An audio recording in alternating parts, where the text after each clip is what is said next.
ওসমান হাদিকে যারা হত্যা করছে তাদেরকে বিচারের মুখোমুখি করতেই হবে, এটা আমাদের 1 নম্বর দাবি।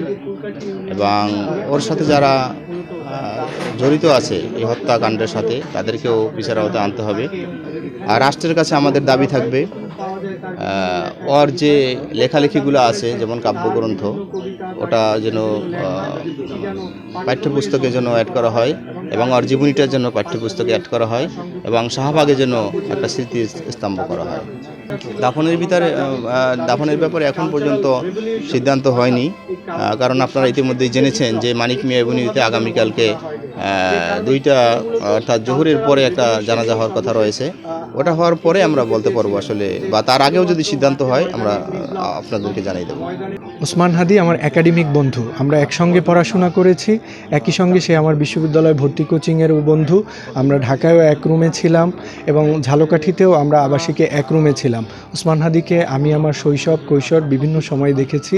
তিনি আউট অ্যাক্টিভিটিস, পড়ার বাইরেও মেধাবী তো ছিলই, এর বাইরে তিনি আবৃত্তি, কবিতা, একই সঙ্গে লেখালেখি এবং বক্তৃতায় তার অবস্থান সবসময় জাতীয় পর্যায়ে শ্রেষ্ঠ ছিল।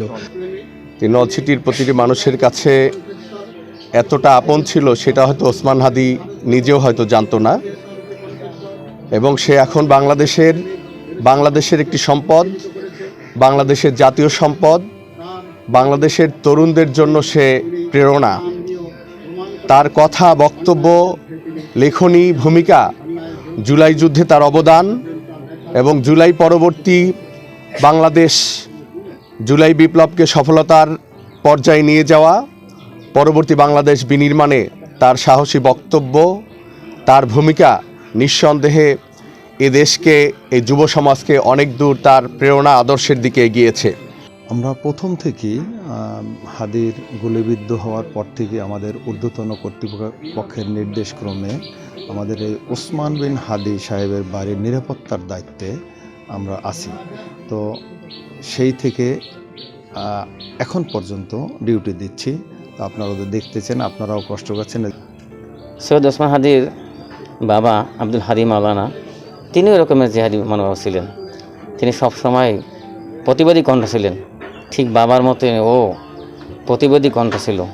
অন্যায় কখনোই প্রশ্রয় করে নাই, অন্যায় কখনোই মাথা পেতে নেয় নাই, অন্যায়ের বিরুদ্ধে সবসময় সোচ্চার কণ্ঠে রাজপথে লড়াই করে গেছেন। সে লড়াইও শহীদ হয়ে গেছেন।